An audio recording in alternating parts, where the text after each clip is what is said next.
समझने की कोशिश कर रहा हूँ। संजय सिन्हा जी, बाजार तो यही चाहता था कि रेट बढ़ाना रोक दें, तो बाजार में तो एकदम रोबस्ट तेजी आनी चाहिए, खुश क्यों नहीं हो रहे? इसलिए कि उन्होंने निश्चित रूप से ये नहीं कहा कि उनकी रेट हाइक की जो साइकिल है वो समाप्त हो गई। मेरे ख्याल से पिछले 11 महीनों में जो उन्होंने 250 बेसिस पॉइंट का रेट हाइक किया है, वो अब इस लेवल पे आने के बाद वो थोड़ा पॉज लेना चाहते हैं, क्योंकि जो रेट हाइक का साइकिल शुरू हुआ था वो इमीडिएटली डिमांड पर इम्पैक्ट नहीं करता। उसका इम्पैक्ट जो है वो 2-3 क्वार्टर के बाद ही आता है। आज अगर आप देखें तो जिस तरह से होम लोन के रेट्स ऊपर चले गए हैं, मेरे ख्याल से उसका कुछ असर तो जरूर डिमांड पर पड़ता होगा। तो रिजर्व बैंक ऑफ इंडिया की जो सोच विचार है उसमें एक कारण तो ये रहा होगा कि हमने जो पिछले 11 महीने में रेट हाइक किया, क्या उसका इम्पैक्ट बाजार पर या मार्केट पे हो रहा है, वो एक पॉज करके उसको देखना चाहते हैं। लेकिन अपनी ऑप्शंस उन्होंने खुली रखी है। दूसरी बात यह है कि अगर आप देखें तो पूरे वर्ल्ड में आज इंडिया की इकोनॉमी जो है उसकी ग्रोथ रेट जो है वो सबके लिए एक सोचिए कि एक लाइट हाउस की तरह है।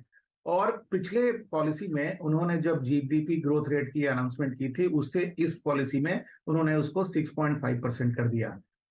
ये जो पॉलिसी रेट्स अगर वो लगातार बढ़ाते रहें बिना रिव्यू किए, तो हो सकता है कि हमारी ग्रोथ की इंजन जो है वो ऐसा ना हो कि अभी जो थर्ड गियर में है वो बिल्कुल आके फर्स्ट गियर में लौट जाए।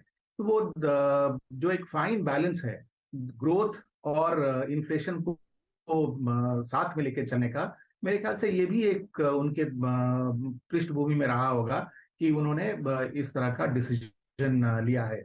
और अगर उन्होंने एकदम बिल्कुल कह दिया होता कि नहीं अब हमारा रेट हाइक का साइकिल खत्म हो गया, तो शायद बाजार उत्साहित होता और हट जाता ऊपर।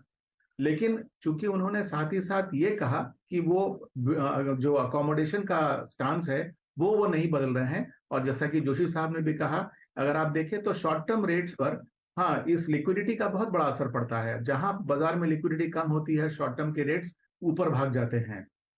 रिजर्व बैंक ऑफ इंडिया भले पॉलिसी रेट ना चेंज करे, लेकिन लिक्विडिटी के द्वारा वो शॉर्ट टर्म में रेट्स को इन्फ्लुएंस कर सकता है। और जब चूंकि कंपनी इंडस्ट्री को वर्किंग कैपिटल के लिए एक बहुत बड़े